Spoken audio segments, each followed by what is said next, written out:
Hi mga sis, kumusta? Nabinat ako na masakit yung ngipin ko dahil sa aking pag-garden araw-araw. Tapos ngayon, pupunta na naman tayo sa garden. Pero hindi ako magbubunot. Magha-harvest tayo. Pawis pa more, kalalabas lang ng bahay. Ngayon, oras na ngayon is 5 o'clock ng hapon. Grabe sa araw, sobrang init. 42, 43, 44 degrees. Oh, nakalbo. Ay, nakapasok na kambing. Labo na aking tanglad. Ito, potato lahat ito. Marami pa akong itatanim. Ayun, oh.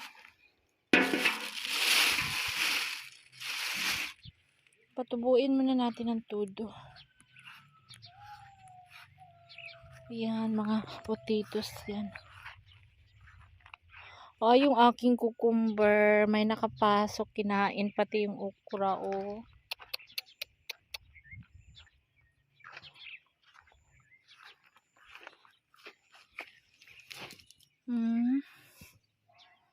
Kain pati yung bunga. So, may nakita tayong isa. Ito naman talaga.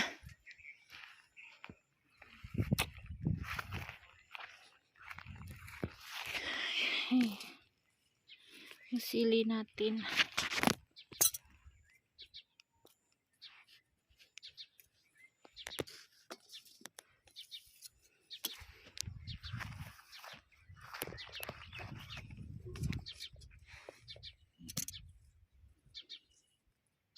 Kunin natin kay mga hulog lang sila. Tingnan yung lupa. Bitak-bitak. Kasi mainit ang panahon.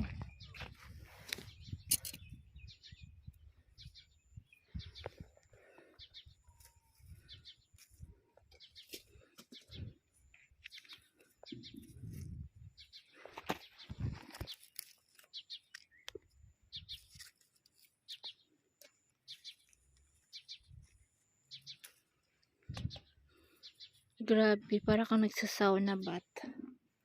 Lalabas ka lang ng bahay. Puno ka na ng pawis.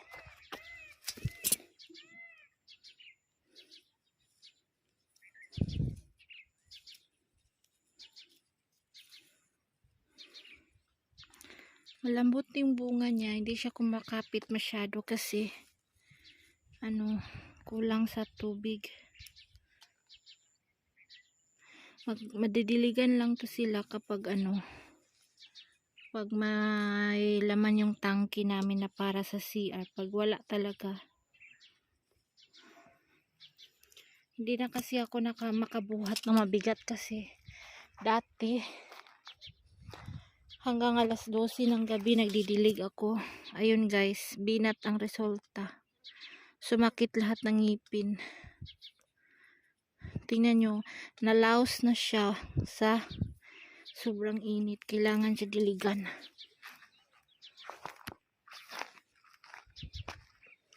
Kawawa yung mga pananim. Yung okra. Ito yung tuyo.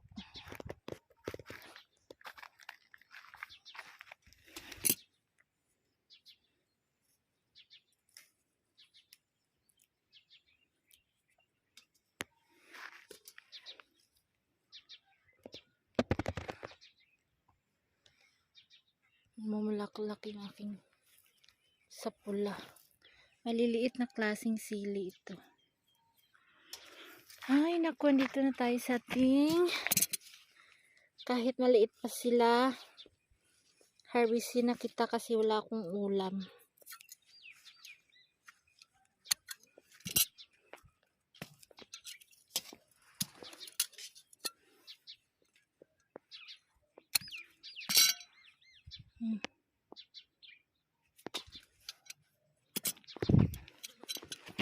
Kaysa masisira lang kayo.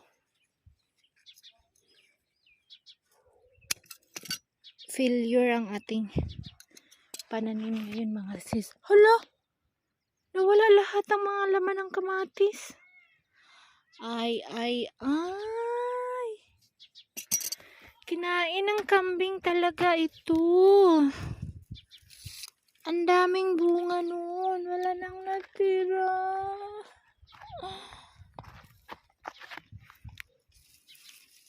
Diyos Mariusip.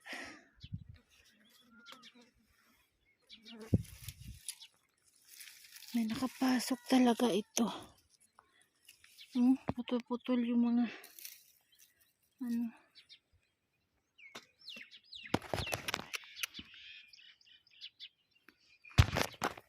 Ay nako. Nawala lahat yung bunga niya. Ang daming bunga nun.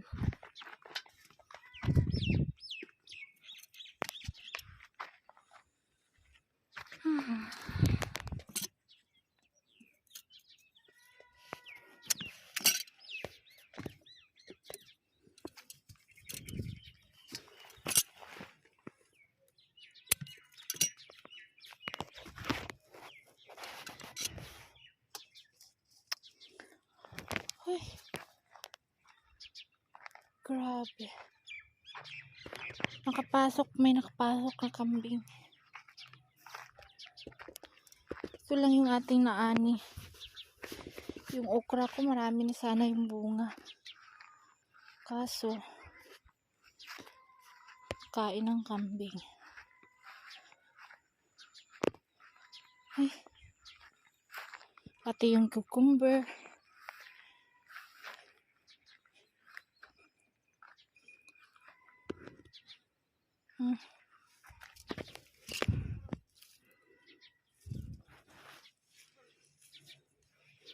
Wala pa ang bunga yun.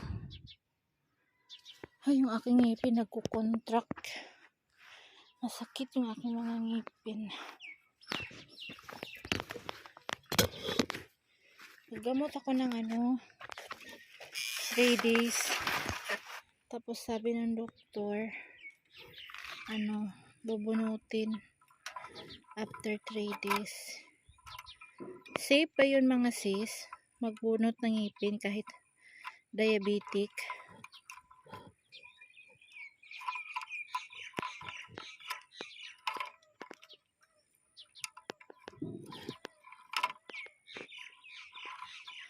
So, okay na itong na-harvest natin. Lagyan lang natin ng maraming kamatis sa sibuyas.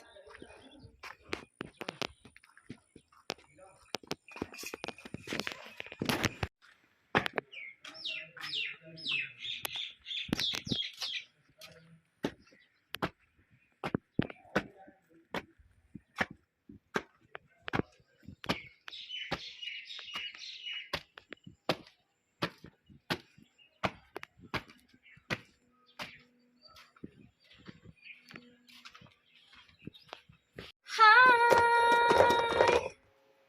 Season ng langaw mga sis. Pak! Pak! Yung ating kinuha sa garden!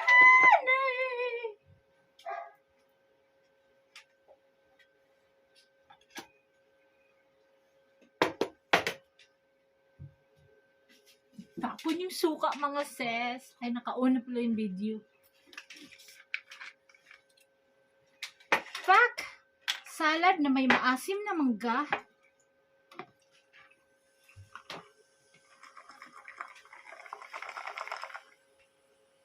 Pag mag-video ako, I try my cook talaga.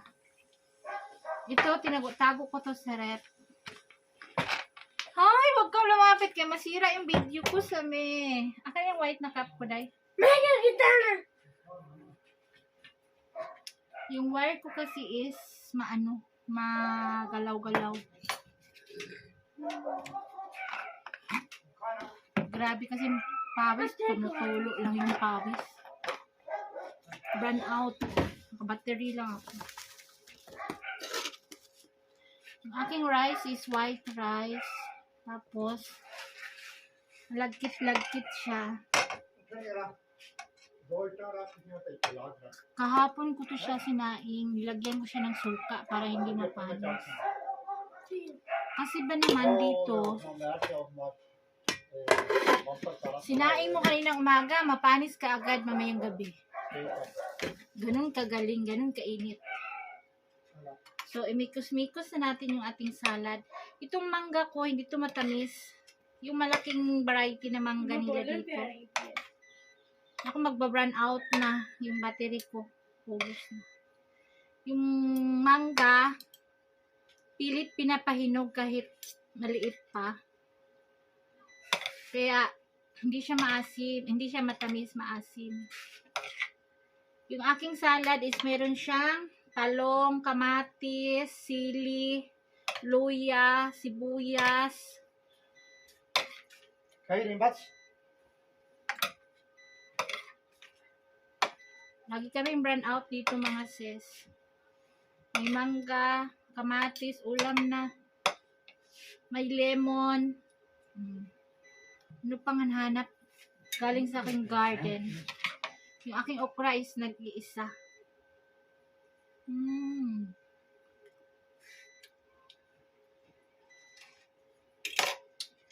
Mga sis, before pala ako kakain, i-ano ko muna sa inyo ang aming green na mangga. Magiging ulam namin to. Bagong pitas na maliit na mangga. Yung iba dito, hindi na pinapalaki, na-harvest pag ganito kalit kasi ginagawang ulam. Tapos, binuburo siya. Kumbaga, fermented na siya. Sa atin, binuburo yun siya, in-slice na maliliit, in 6 months. Tapos, in 6 months, ganito na yung tsura niya. O, tingnan nyo. Pickles, mango. Ito siya, mix siya. Mangga, carrot, sili. Wala lang siyang kamatis. At saka yung powdered spices. So, ito yung pangmadali ang ulam namin, partner, sa umaga sa prata. Ito yung ulam na manggang hilaw. Pinifermented siya ng 6 months. Tapos, yung ulam na. Favorite ko to. Ang lasa nito is maanghang, maasim. Yun, maanghang, maasim. Masarap sa prata. Kain na tayo mga sisi. Kahit tulo-tulo yung pawis, kain.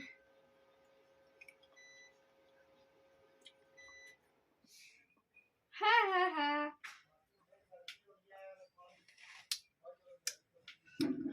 Nawalang kuryente.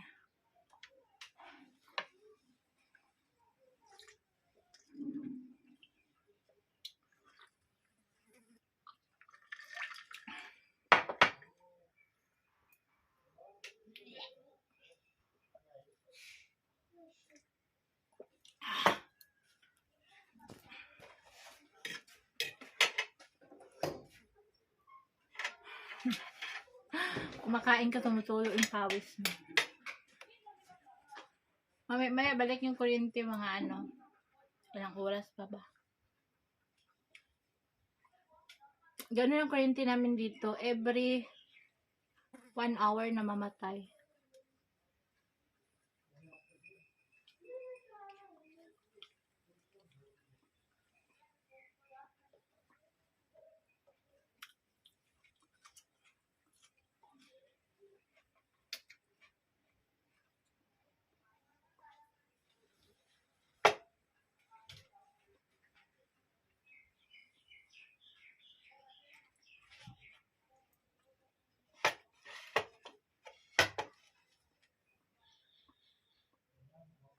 May luya pa pala siya.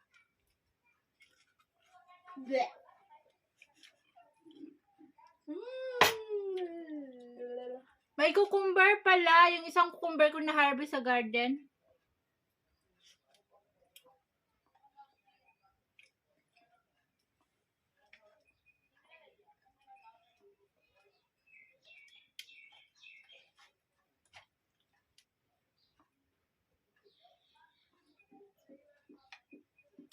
Masakit yung aking ngipin sa harapan, mga sis.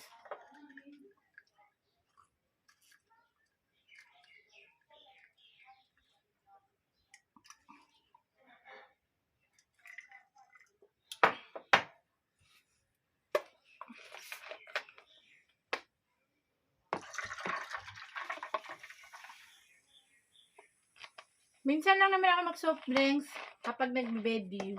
O, diba? Masarap talaga kumain pag may soft drinks. Bibili ako mga ganito lang siya. Minsan. Hindi araw-araw. Kasi malayo kami sa bayan. Katulad ngayon, gusto ko kumain ng isdang prito. Saka ito yung ulam ko.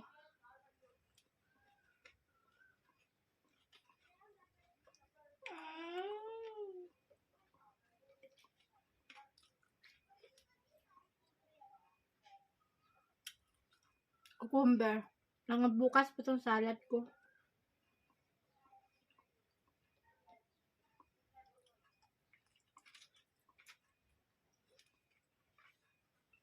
Kakain ako dito lang banda.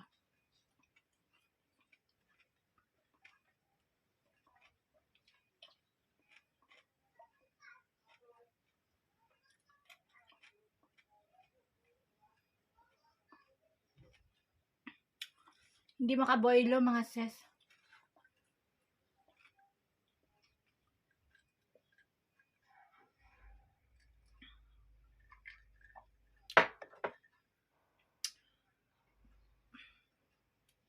Pag mainit, ang sarap ng ice.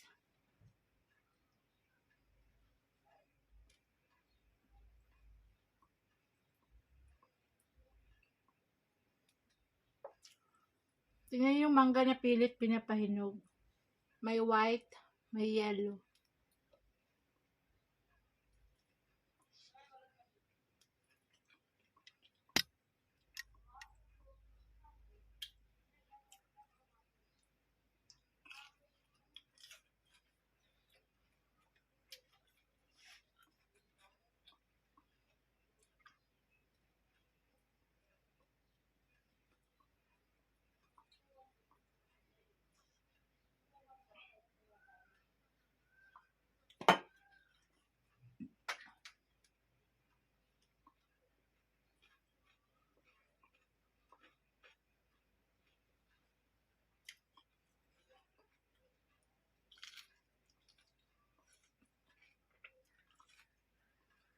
Yung ang sarap ihabhab, tapos masagi yung ngipin mo, masakit.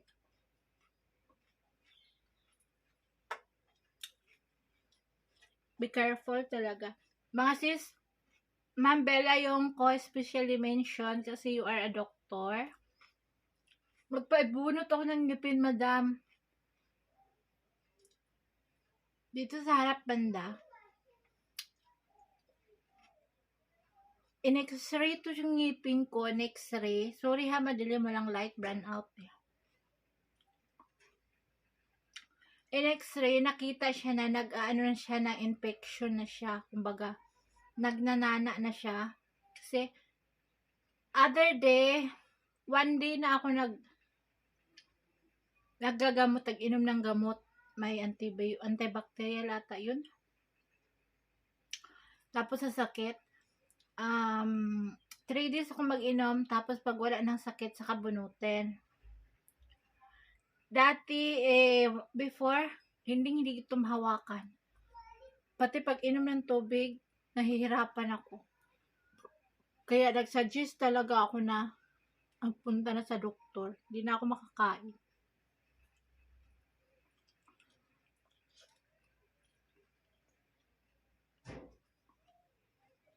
Ngayon pwede na, pero extra careful pa rin kasi baka maano ba ta? Mambela, at saka sa lahat ng ano may alam, pwede ba magpabunot ng ngipin yung diabetic? Hindi naman masyadong mataas yung sugar, pero naka-maintenance naman, may gamot naman ako iniinom.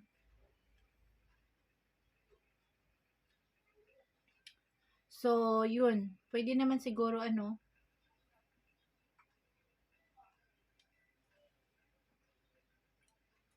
nasusugat ako sa kamay. Medyo magaling mga 2 weeks, ganyan.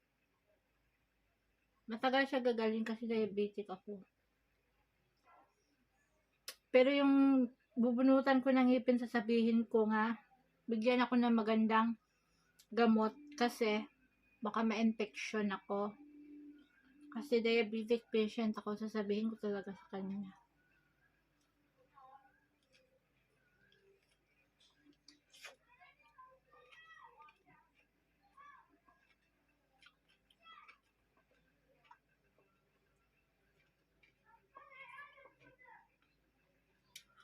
Sayang sa sarap ng ulam ko, hindi makaboilo. Kasi baka masagi yung ngipin ko, lalong masakit.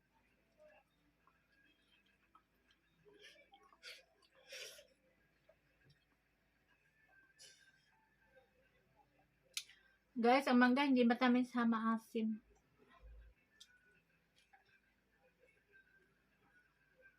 Color green pa yung balat niya, hindi ako mabili ng yelong balat. May yellow din, pero gusto ko yung green pa.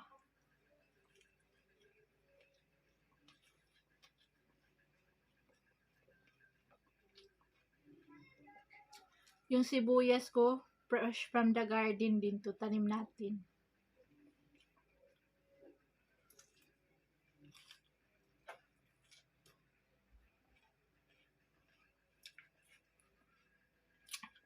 Ang wala lang dito is bawang.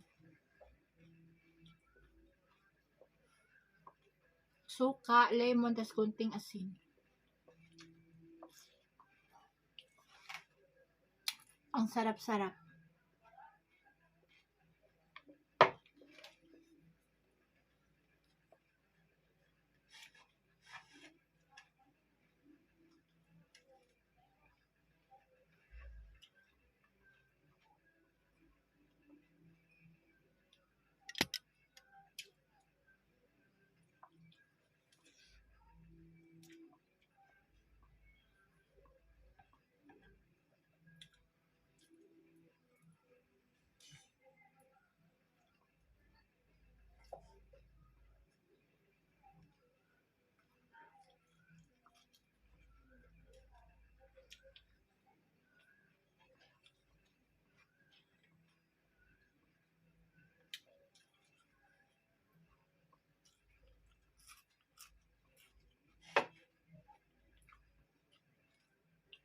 Pa talagang kuryente.